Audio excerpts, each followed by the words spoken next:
जिसके घर में संपदा की कमी होती है, जिसके घर में कर्जा बढ़ जाता है, लक्ष्मी नहीं आती, बहुत टेंशन की जिंदगी जीता है मनुष्य, व्यापार चल नहीं रहा, बहुत तकलीफ का जीवन चल रहा होता है, तो आज भी नियम है महाराज, आज भी नियम।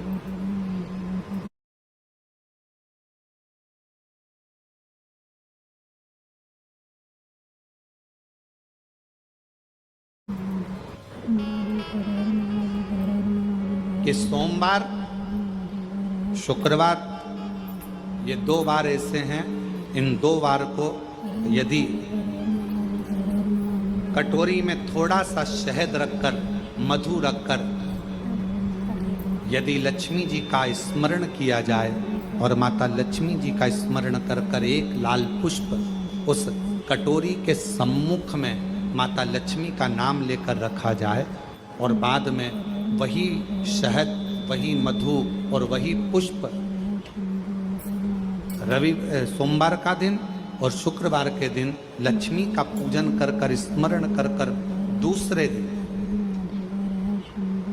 शुक्रवार के दिन पूजन करें, शनिवार के दिन उस मधु का, उस पुष्प का विसर्जन करें, सोमवार के दिन पूजन करें लक्ष्मी जी का स्मरण कर कर, और मंगलवार के दिन अगर विसर्जन करें, 5 या 7 सोमवार या शुक्रवार को यदि आप मधु का भोग लक्ष्मी जी को लगाना प्रारंभ कर दें, शिव का नाम स्मरण कर कर, तो उसके घर में कभी संपदा की कमी नहीं होती, लक्ष्मी उस संपदा को बढ़ाती। और हम तो यहां तक कहेंगे, प्रयास करो, अगर आपके घर में छोटा सा शिवलिंग विराजमान है, आपके घर में अगर छोटा सा शंकर जी का शिवलिंग है, छोटा सा शंकर भगवान का शिवलिंग है, या आपके घर में कुबेरेश्वर धाम का कंकर है, और आपके घर में यदि शंकर भगवान का शिवलिंग है, या सीहोर का रुद्राक्ष हो, या शंकर भगवान का शिवलिंग हो, या कंकर शंकर हो, तो निवेदन है जहां पर भी शिवलिंग आपके घर में विराजमान है, अगर छोटी सी कटोरी में एक बेलपत्र को आप नीचे रखिए, छोटी सी कटोरी उस बेलपत्र के ऊपर रखकर उसमें थोड़ा सा मधु, शहद, शंकर भगवान की साक्षी में शिव जी के सामने अगर शुक्रवार की शुक्रवार रखना प्रारंभ कर दो, धीरे धीरे संपदा की वृद्धि अपने आप होना प्रारंभ होगा।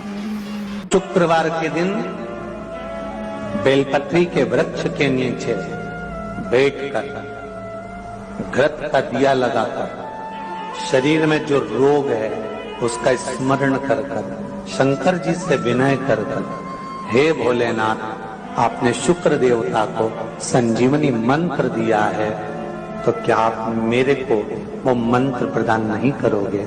मेरे रोग, मेरी बीमारी, मेरे दुख को आप नहीं हरोगे?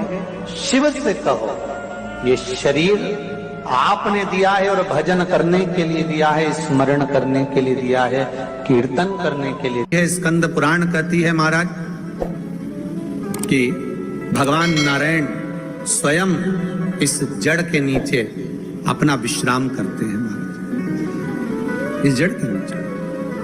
प्रयास करा करो, एक चुटकी हल्दी, कितनी? मात्र एक चुटकी हल्दी, आंवले के वृक्ष के नीचे भगवान हरि हर महादेव के नाम से रखकर उस पर पूर्व मुख कर कर, पूर्व की ओर मुख कर कर जल समर्पित करना प्रारंभ कर दीजिए। आप अगर प्रयास करेंगे, शुक्रवार की शुक्रवार करें, या नवमी की नवमी करें, अष्टमी की अष्टमी करें, प्रदोष की प्रदोष कर लें। मन जब तो होने लगे तब एक श्वेत पुष्प लेकर उस सफेद पुष्प में थोड़ा सा हल्दी और कुंकू का लेपन कर कर किसी भी शंकर के मंदिर में, शंकर के शिवलिंग पर यदि ब्रह्मेश्वर महादेव का नाम लेकर उस फूल को, पुष्प को समर्पित किया जाता है, फूल को चढ़ाते समय, फूल जब समर्पित किया जाता है तो फूल का जो मुख है, जैसे ये डंडी है फूल की, और फूल का जो मुख है, जहां आप बैठे, इधर बैठे हैं तो इधर, उधर बैठे हैं तो उधर, इधर बैठे हैं तो इधर, फूल का मुख अपनी ओर होना चाहिए। उस भगवान शंकर के शिवलिंग पर ब्रह्मेश्वर महादेव का नाम लेकर यदि वो श्वेत पुष्प हल्दी और कुंकू लगाकर समर्पित करा जाता है तो व्यक्ति का मन बार बार डामाडोल नहीं होता और वो एकाग्र चित्त होकर अपनी मंजिल तक पहुंच जाता है। वो ब्रह्मेश्वर महादेव। एक पात्र में जल और दूध ले लीजिए, शुक्रवार का दिन। तो कहोगे गुरुजी ये कथा कहां से निकाल के लाए हो? तो विष्णु पुराण में से आप उसको स्मरण कर सकते हो। काय में से? विष्णु पुराण में से। एक पात्र में देसी गाय का दूध, जल उसमें रखकर, और आपके यहाँ अगर लड्डू गोपाल हो, यदि आपके घर में ठाकुर जी हो, लड्डू गोपाल हो, विष्णु जी का कोई स्वरूप हो, श्री हरि का कोई स्वरूप हो, तो उस पर शुक्रवार के दिन आप संध्या के समय पर दुर्वा डालकर उस दुर्वा से अगर लक्ष्मी जी के नामों का 108 बार उच्चारण कर कर, घी का दिया लगाकर, कैसर के चावल साथ में रखकर केवल उस जल का और दूध का मात्र छींटा देते हो तो उसके घर में कभी लक्ष्मी की कमी नहीं आ सकती, संपदा बढ़ती चली जाती है। 108 बार लक्ष्मी के नाम का मात्र उच्चारण कर लेने पर, भगवान विष्णु के चरणारविंद पर, भगवान विष्णु के चरणों पर केवल उस दुर्वा का, जल का, दूध का सींचन कर देने से भी लक्ष्मी की वृद्धि होती है, लक्ष्मी देती है, दुर्वा बढ़ती है। और दुर्वा का एक बहुत सुंदर गुण है महाराज, बहुत सुंदर गुण है दुर्वा का। जहां पर उसके भीतर गांठ आती है ना, वहां से 2 रास्ते बना देती है। बोलो बनाती कि नहीं बनाती? कभी दुर्वा देखी होगी आपने। जहां गांठ आई वहां 2 रास्ते बनाएगी, फिर गांठ आई फिर 2 रास्ते बनाएगी, फिर गांठ आई फिर 2 रास्ते बनाएगी। दुर्वा का क्रम ऐसा है कि हम भगवान को दुर्वा क्यों देते हैं? उसका कारण यह है कि मान लो, हे परमात्मा, हे शंभु, हे गणेश, हे प्रभु नारायण, अगर मान लो मेरा एक रास्ता चलते चलते गांठ पड़ जाए, एक रास्ता मेरा बंद हो जाए, तो वहां से मेरे दूसरे रास्ते खोल देना। इसलिए दुर्वा भगवान को समर्पित करी जाती है। दुर्वा को समर्पित करने का क्रम ही यही है कि मेरे मार्ग खुल जाए, मेरी राह खुल जाए, मेरा मार्ग चारों तरफ खुलता चले। दुर्वा नीचे की ओर चलते चलते मार्ग खोलती चली जाती है।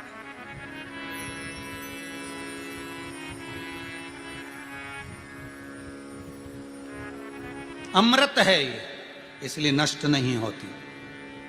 तोड़ के रख लेना, प्रैक्टिकल करके जरूर देखना। सीवर वाला महाराज कहीं झूठ तो नहीं बोल रही है। तोड़ कर रखो दुर्वा को, बोरी में भर कर रखो। 4 साल, 6 महीने, 8 महीने बाद सूख जाए, बेकार हो जाए, उसके बाद भी उसको खेत में, बगीचे में कहीं ले जाकर पटक देना। 8-15 दिन पानी देना, देखो फिर वापस वही हरी की हरी होना, वही कहीं ना कहीं से स्फुटित होते फिर आगे बढ़ना चालू कर देगी। उसका तत्व है अमृत, वो अमर है, मरती नहीं, फिर चालू हो जाती। शिव कहते हैं यही अमरता है, यही अमरता है कि दुख आया तो मरने की नहीं सोचना है। तकलीफ आई, कष्ट आया, रोग आया, बीमारी आई, थोड़ा सा तकलीफ आ गई, थोड़ी बीमारी आ गई, थोड़ा दुख आ गया, तो ये मत सोचना मैं मरना है। नहीं नहीं नहीं, अभी तो और जीना है। तो किस लिए जीना है? कोई कहेगा इसको कहीं आसक्तियां होंगी, घर की, परिवार की, कुटुंब की, कबीले की, इसलिए जीना चाहती है, इसलिए जीना चाहता। नहीं, आसक्ति एक रखना कि मैं जीना इसलिए चाहता हूं, मैं और जीना चाहती हूं, इसलिए चाहती हूं कि अब मैं भगवान का भजन करना चाहती हूं। अभी तक मैंने परिवार, कुटुंब, कबीले, संसार के लिए करा, अब जितनी जिंदगी दी उस मालिक ने, अब मैं उसका भजन करूं। दुर्वा भगवान विष्णु को चढ़े, दुर्वा गणेश जी को चढ़े, दुर्वा शिव जी को चढ़े, दुर्वा ब्रह्मा को चढ़े, दुर्वा इंद्र को चढ़े, दुर्वा पितरों को चढ़े। कितना सुंदर कहा है। जिसके घर में पितृदोष प्रबल होता है, बहुत प्रबल पितृदोष है, तो उसके घर के जहां पानी का मटका रखा था, पितृदोष मालूम है ना? पितृदोष का लक्षण क्या होता है? 1 रुपए कमाओ, 1.25 रुपए खर्च हो, समझ लेना पितृदोष है। रात्रि को सो गए तुम, बड़े चक नींद आ गई तुमको, बहुत प्रेम से सो गए, सोने के 1.5 घंटे या 2 घंटे बाद तुम्हारी नींद खुल जाए और कम से कम आधे घंटे तक तुमको भूख लग रही हो, समझ लेना पितृदोष है। सोकर उठने के बाद में जैसे ही 1-2 घंटे की नींद हो गई और अचानक नींद खुल गई और तुम्हें भूख लग रही है, भूख लग रही है, प्यास लग रही है बहुत तेज, अभी सोए हो 1.5 घंटा ही हुआ, 2 घंटा ही हुआ, भूख लगने लगी, बहुत तेज भूख लग रही है, समझ लेना पितृदोष है। पितृ भूखे हैं, भोजन की याचना कर रहे हैं, भोजन की याचना। सोने के बाद तत्काल नींद खुले 2 घंटे के बाद, भूख लगे, उसका भी एक समय बताया है महाराज ब्रह्मवर्ता पुराण के अंतर्गत कि रात्रि को सोने के बाद में 1 घंटे की नींद हो जाए और उसके बाद में 2 घंटे के अंदर वापिस नींद खुल जाए और भूख लगने लगे तो समझ लो पितृ भूखे हैं, भोजन मांग रहे हैं, अन्न मांग रहे हैं, पितृ दोष है।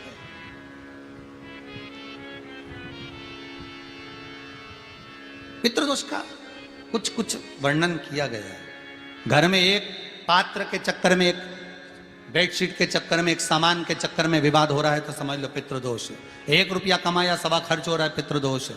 घर में एक बीमार, दूसरा फिर बीमार हो गया, तीसरा फिर बीमार हो गया, एक ठीक हुआ, एक बीमार हुआ, पितृदोष है। पितृदोष का भाव तो उसके लिए करना क्या है? शिव महापुराण की कथा कहती है, सुंदर गणेश जी का चरित्र वर्णन करता है, स्कंद पुराण कहती है, विष्णु पुराण कहती है कि दुर्वा 21 दुर्वा की गांठ बनाकर, 7 गांठ 21 दुर्वा की बनाकर जो अपने पितरों का मटका, मटका मतलब परिंडा, हंडा, जो भी पानी का भरते हो, उसके नजदीक में मात्र एक कटोरी में चावल रखकर उसमें अगर दुर्वा रख देता है तो मात्र 5 या 7 दिन में पितृदोष समाप्त होना प्रारंभ हो जाता है। उसके घर में लक्ष्मी की वृद्धि होने लगती है, सुख शांति अपने आप आने लगती है, उसका क्लेश समाप्त हो जाता है। दुर्वा में वो गुण है जो पितृ भी उसका भाग अमृत तत्व प्राप्त करना चाहते, अमृत देना चाहते। और सरल भाषा में समझिए, जिसकी फैक्ट्री नहीं चल रही हो, फैक्ट्री में बार बार कुछ तकलीफ आ रही हो, गाड़ियां नहीं चल रही हो, 4 व्हीलर गाड़ियां ले रखी हैं, कभी ट्रक गड़बड़ हो रहा है, कभी ट्रक में ये हो रहा है, कभी गाड़ी में ये हो रहा है, कभी बस में ये हो रहा है, बस एक काम करना है, दुर्वा का थोड़ा सा भाग लेकर पानी के लोटे में उसको डालकर 5 अक्षत के दाने उसको पटक कर उस गाड़ी के अंदर उस कलश को रख दो, बस आधे घंटे के लिए, और उस पानी को चक्के के चारों तरफ डालते डालते जाइए दुर्वा के साथ में, तकलीफ नहीं देगा। फैक्ट्री का भी यही प्रमाण है।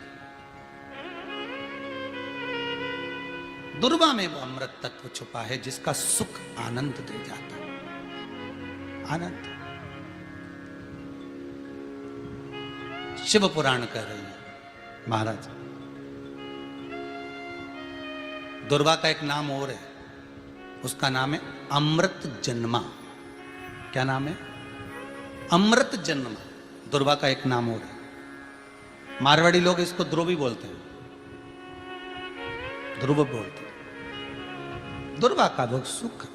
शंकर भगवान गौ माता दूध की धार लगाती है, इसलिए दुर्वा का दूध से बड़ा मिलन है, बड़ा आनंद है, बड़ा आनंद,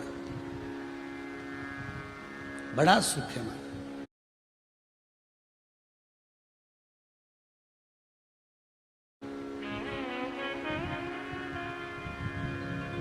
कोई भी ग्रह अनुकूल नहीं है, सब बेकार चल रहे हो, सब प्रतिकूल चल रहे हो, दूध के पात्र में दुर्वा डाल लो, पीपल के वृक्ष के नीचे चढ़ा कर आओ, राहु केतु शुक्र शनि जो भी गड़बड़ है सब सुधरना चालू हो जाता है। दुर्वा का वो सुख। जिस नदी में स्नान करो, तीर्थ में जाकर उस नदी के पास में कोई बगीचा लगा हो, वहां की दुर्वा को तोड़कर स्नान करते समय नदी में मात्र विसर्जन कर देने पर पितरों को पिंड पहुंच जाता है। मात्र उस दुर्वा का विसर्जन कर देने पर पितरों को पिंड का भाग मिल जाता है। अभी ना तो तुम्हारे पास में आटा है, ना तुम्हारे पास में चावल है, ना तुम्हारे पास में पिंड है, ना कोई तुम्हें संकल्प छुड़ा रहा है, ना कोई तुम्हारे पास में वस्तु है, उसके बाद भी पितरों को भाग मिल रहा है। काय से? केवल एक दुर्वा के तत्व से। स्नान करने से पहले पवित्र नदी में, गंगा यमुना नर्मदा सरयू आदि किसी पवित्र नदी में आप स्नान कर रहे हो, वहां के बगीचे में घूमकर आप जाते तो हो, पैदल ही नहाने जाते हो, तो घाट के आसपास में कोई बगीचा, वहां की दुर्वा तोड़ ली, एक दुर्वा नहाने से पहले अपने पूर्वजों पितरों के नाम से नदी में छोड़ दी। फूल तो छोड़ते ही हो, दिया भी छोड़ते हो, बस एक ही चीज नहीं छोड़ते, वो दुर्वा, और वो ही काम की, वही काम की। तुम कुछ छोड़ो ना छोड़ो, एक दुर्वा का भाग छोड़ दिया, वो पितरों के लिए होता है, सुख प्रदान करने वाला। शिव पुराण कह रही है महाराज। देवताओं को अमृत कितनी बार मिला? एक बार। दुर्वा को अमृत कितनी बार मिला? जम के बोलिए, 5 बार। कार्य सिद्धि के लिए 5 दुर्वा गणेश जी को चढ़ाई जाती है, आज भी नियम।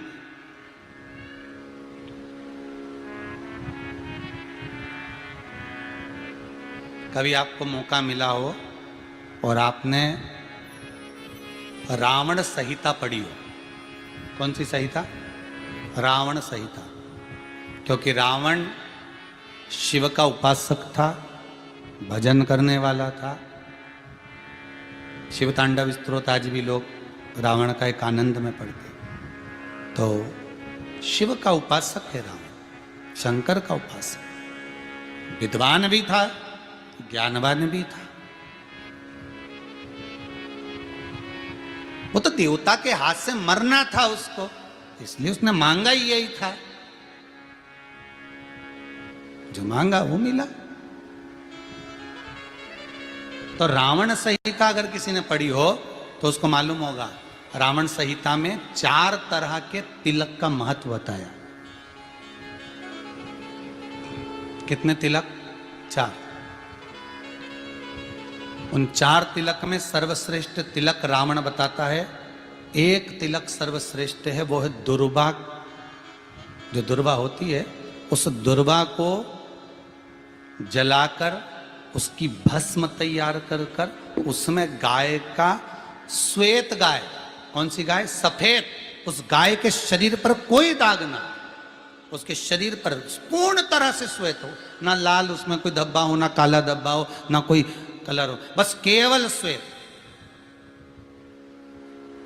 रावण संहिता में 4 तरह के तिलक का प्रमाण दिया। तो एक तिलक रावण संहिता में वर्णन आया, एक तिलक का जो व्याख्यान वर्णन किया गया, उसमें दुर्वा को जलाकर राख कर कर भस्म बनाकर उसमें गाय का घी, देसी गाय का घी मिलाकर और उसका बिंदी, उसका तिलक मस्तक पर लगाकर या नैनों में सुरमा लगाकर जो व्यक्ति जिस किसी से मिले वो उसका हो जाता है।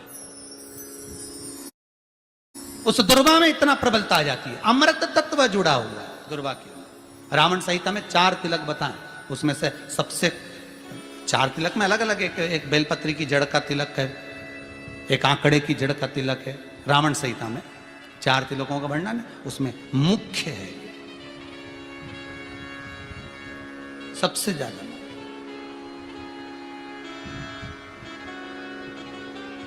हम तो कहेंगे, अगर मान लो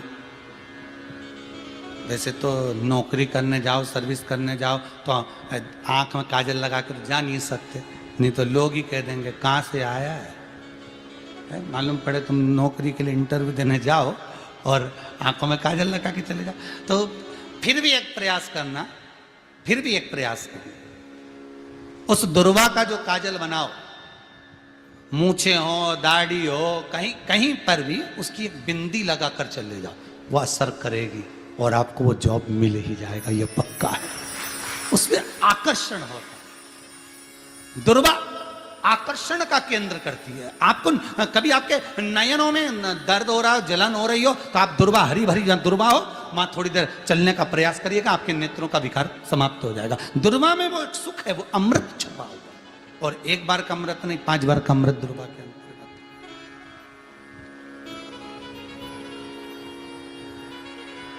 कौन से देवता हैं जिनके ऊपर दुर्वा का जल दूध में मिला हुआ छीटा जाए, श्वेत गाय के? देखो, दूध का प्रमाण बार बार दुर्वा के साथ आया, उसका कारण क्या है?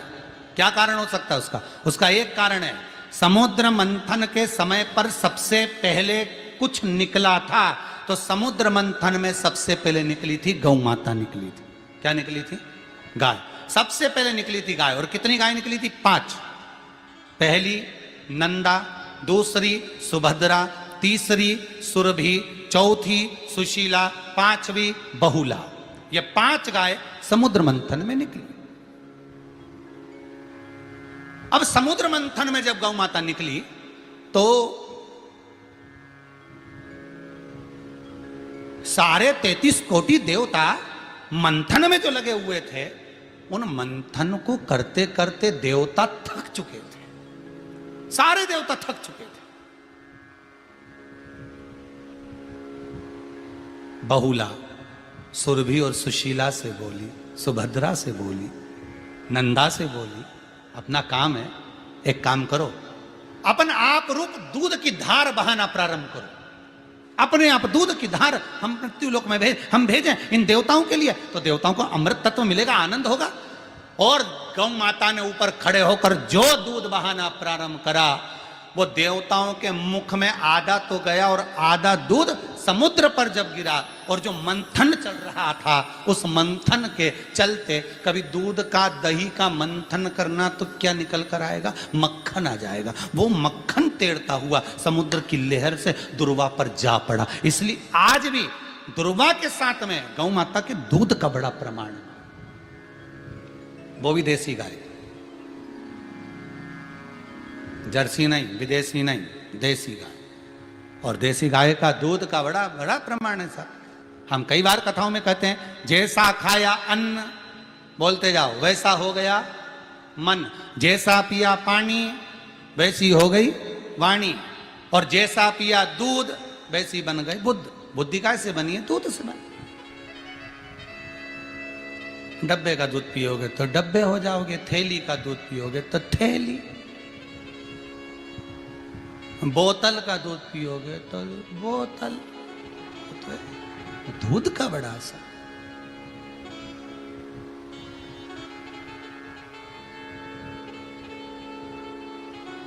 गौ माता के दूध का पान। कहा एक पात्र में जल और दूध ले लीजिए, शुक्रवार का दिन। तो कहोगे गुरुजी ये कथा कहां से निकाल के लाए हो? तो विष्णु पुराण में से आप उसको स्मरण कर सकते हो। काय में से? विष्णु पुराण में से। एक पात्र में देसी गाय का दूध, जल उसमें रखकर, और आपके अगर लड्डू गोपाल हो, यदि आपके घर में ठाकुर जी हो, लड्डू गोपाल हो, विष्णु जी का कोई स्वरूप हो, श्री हरि का कोई स्वरूप हो, तो उस पर शुक्रवार के दिन आप संध्या के समय पर दुर्वा डालकर, उस दुर्वा से अगर लक्ष्मी जी के नामों का 108 बार उच्चारण कर कर, घी का दिया लगाकर, कैसर के चावल साथ में रखकर, केवल उस जल का और दूध का मात्र छींटा देते हो, तो उसके घर में कभी लक्ष्मी की कमी नहीं आ सकती, संपदा बढ़ती चली जाती है। 108 बार लक्ष्मी के नाम का मात्र उच्चारण कर लेने पर, भगवान विष्णु के चरणारविंद पर, भगवान विष्णु के चरणों पर केवल उस दुर्वा का जल का दूध का सींचन कर देने से भी लक्ष्मी की वृद्धि होती, लक्ष्मी देती।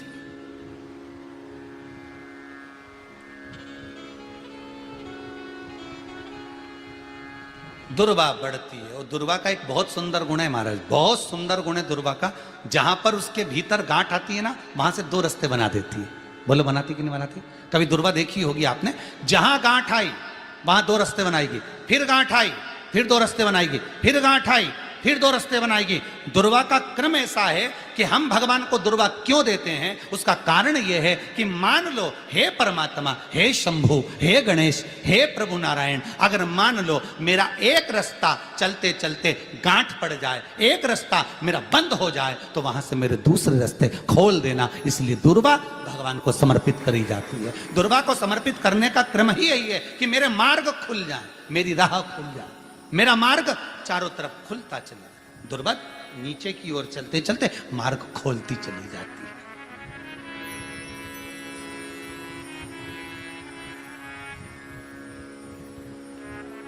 अमृत है ये, इसलिए नष्ट नहीं होती। तोड़ के रख लेना, प्रैक्टिकल करके जरूर देखना, सियोर वाला महाराज कहीं झूठ तो नहीं बोल रही है। तोड़ कर रखो दुर्वा को, बोरी में भर कर रखो, 4 साल 6 महीने 8 महीने बाद सूख जाए, बेकार हो जाए, उसके बाद भी उसको खेत में, बगीचे में कहीं ले जाकर पटक देना, 8-15 दिन पानी देना, देखो फिर वापस वही हरी की हरी होना, वही कहीं ना कहीं से स्फुटित होते फिर आगे बढ़ना चालू कर देगी। उसका तत्व है अमृत, वो अमर है, मरती नहीं, फिर चालू हो जाती। शिव कहते हैं यही अमरता है, यही अमरता है कि दुख आया तो मरने की नहीं सोचना है, तकलीफ आई, कष्ट आया, रोग आया, बीमारी आई, थोड़ा सा तकलीफ आ गई, थोड़ी बीमारी आ गई, थोड़ा दुख आ गया, तो ये मत सोचना मैं मरना है। नहीं नहीं नहीं, अभी तो और जीना है। आया दरवाजे तक रोग, आया दरवाजे तक बीमारी, आया दुख दरवाजे तक, दुख क्यों ना आएगा? हमारे पूर्व का कर्म है तो दुख तो मिलना ही है। कोई महाराज जी तुमसे कह दे कि तुम्हें दुख ही नहीं आएगा, मैं बैठा हूं, तो महाराज जी से कहते ना तुम्हारे चरण कहां है बता दो, क्योंकि दुख तो आएगा। जैसी करनी वैसी करनी। जो पूर्व में कर कर आए हो, भले आज तुम किसी को दुख नहीं दे रहे, भले आज तुम किसी को तकलीफ नहीं दे रहे, पर पूर्व का कर कर आए हो वो तो भोगना पड़ेगा। दो कारणों से मनुष्य का शरीर मिलता है, एक कर्म का भोग भोगने के लिए, दूसरा भगवान का भजन करने के लिए। भजन भी करो और दुख भी भोगो। जो मिला है किस्मत में, बड़े प्रेम से मिला, ना जाने क्यों मिला इतना दुख, उसका कारण होगा। वो कारण को ढूंढना बाद में, अपने को ढूंढने की जरूरत भी क्या, अपन तो भजन करो, भजन करोगे तो दुख कटेगा। मंदिर जाने से दुख नहीं कट रहा, दुख कैसे कट रहा है? मंत्र जपने से, नाम जपने से, राम कहने से, कृष्ण कहने से, शिव कहने से, भवानी कहने से। मंत्र जितना जपोगे उतना दुख कटता चले जाएगा, उतना दुख कटेगा।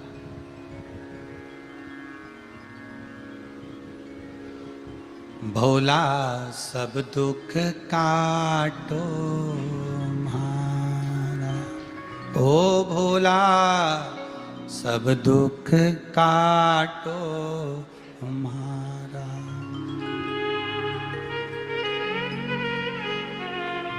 शिव शंकर जपूं तेरी माला, भोला।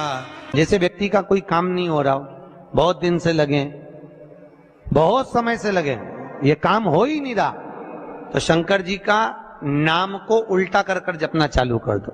नमः शिवाय ओम। आपको लगे कि आपके घर में शांति बिल्कुल नहीं है, क्लेश बहुत ज्यादा है, बहुत ज्यादा तकलीफ, हमारे घर में कुछ न कुछ जरा सी बात पर विवाद होता ही है, तो प्रयास करिएगा कि आप काली तिल थोड़ी सी, एक काली मिर्ची और 7 लौंग, क्या क्या तिल चीजें हैं, काली तिल, काली मिर्ची, 7 लौंग, केवल ये हथेली में रखकर अपना नाम और गोत्र बोलकर अपने दरवाजे से बाहर निकलकर किसी भी शंकर के मंदिर को समर्पित करिए। शिव पे नहीं चढ़ाने दें तो शंकर की चौखट पर रखें। महाराज घर में कभी क्लेश नहीं होगा, बिल्कुल शांति, सहजता, प्रेम आपस। भगवान देवाधिदेव महादेव को जल चढ़ाते हैं, उसके 5 अलग अलग तरीके हैं। बहुत सावधानी से सुनना कथा, आपकी और हमारी जिंदगी की सार्थकता को सिद्ध करने वाली कथा। आज पंजाब की इस पवित्र भूमि पर अगर यह प्रसंग निकला है तो इसको आप अगर सुनेंगे तो आपका जीवन सार्थक होगा। शिव जी को 5 तरह से जल चढ़ाने का तरीका है। जैसे पंचामृत होता है, दूध, दही, शहद, घी, शक्कर, ये सब पंचामृत के अंतर्गत आते हैं, उसी तरह शंकर जी को 5 तरह से जल चढ़ाने का क्रम वर्णित किया गया। अब उसको समझेंगे, बहुत सावधानी से समझिएगा। पहला, जल लेकर आए, सीधे डायरेक्ट शंकर भगवान के शिवलिंग पर चढ़ा दिया, ये प्रथम जल का चढ़ाने का तरीका। दूसरा, जहां से पानी बहकर जाता है, जहां से जल बहकर जा रहा है, उसके ठीक विपरीत जल उत्तर में जा रहा है, आप दक्षिण में खड़े होंगे और दक्षिण में खड़े होकर उत्तर की ओर मुख करेंगे और शिव जी को जल समर्पित करेंगे। ये रोग मुक्ति करने वाला है और हमारे रोग पर हमें विजय प्रदान करने वाला है। ये जल चढ़ाने का तरीका। एक, सीधे मंदिर में गए, लोटा भरकर जल उठाया, शिव जी को चढ़ा दिया। दूसरा जल, जहां से पानी बहता है, शिव जी का चढ़ा हुआ जल जहां से बहकर जाता है, उसके ठीक विपरीत में शिव जी का जल इधर जा रहा है तो तुम यहां खड़े हो, तुम यहां बैठो, यहां मत बैठना, यहां मत बैठना, इधर बैठो। अगर रोग का निवारण है तो यहां बैठकर। तीसरा, अशोक सुंदरी से जल चढ़ाते चढ़ाते शिवलिंग तक लेकर जाना और शंकर भगवान के शिवलिंग पर पूर्ण जल समर्पित करना। यह तीसरा तरीका, यह कार्य की सिद्धता के लिए। हम जब किसी से आस ना लगाकर परमात्मा से विनती करते हैं तो वो विनती करने का तरीका। तीसरा, चौथा, शिव जी पे चढ़ा हुआ जल 5 जगह पर समर्पित करना। गणेश जी, कार्तिकेय, अशोक सुंदरी, शिवलिंग और जलाधारी। ये चौथा क्रम है। जब जिस नारी का, जैसे मेरा नाम मोनिका है, मेरे पति का नाम संजय सिंह है, मैं दिल्ली स्वरूप नगर की निवासी हूं, मेरा फोन नंबर ये है। कहीं बैठी हैं? मैं बाबू को लाए हैं क्या? नहीं लाए? ठीक है, मैं प्रणाम करने के लिए लाई हूं। गुरुदेव बाबा बाबा है। बैठी है बहन। शिव तत्व है। एक जल चढ़ाने का तरीका, शिव जी को हम जो जल चढ़ाते हैं उसका एक तरीका भी हमारी जिंदगी में अगर हमने उसको स्मरण में रख लिया तो हमारी कार्य की सिद्धता को सिद्ध कर देता है, हमें सफलता की ओर लेकर चले जाता है। सीधे जल चढ़ाना, दक्षिण में बैठकर उत्तर की ओर मुख कर कर जल चढ़ाना, अशोक सुंदरी से लेकर शिवलिंग तक जल चढ़ाना, 5 स्थान पर गणेश, कार्तिकेय, अशोक सुंदरी, जलाधारी, शिवलिंग पर जल चढ़ाना 5 स्थान पर। ये चौथे नंबर का। और 5वां जल समर्पित करना।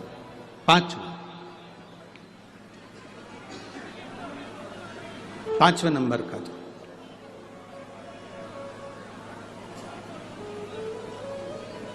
शिव जी को 5म नंबर का जो जल आता है, जो जलाधारी है, ऊपर जिसमें पानी भरा रहता है और नीचे एक एक बूंद टपकता रहता। जलाधारी में जल समर्पित कर कर उसी जल को बचाकर अशोक सुंदरी वाली जगह पर थोड़ा सा चढ़ाकर उसी में से जल शिवलिंग पर जब हम समर्पित करते हैं तो हम जिस कार्य के लिए जा रहे हैं वो कार्य सफल हो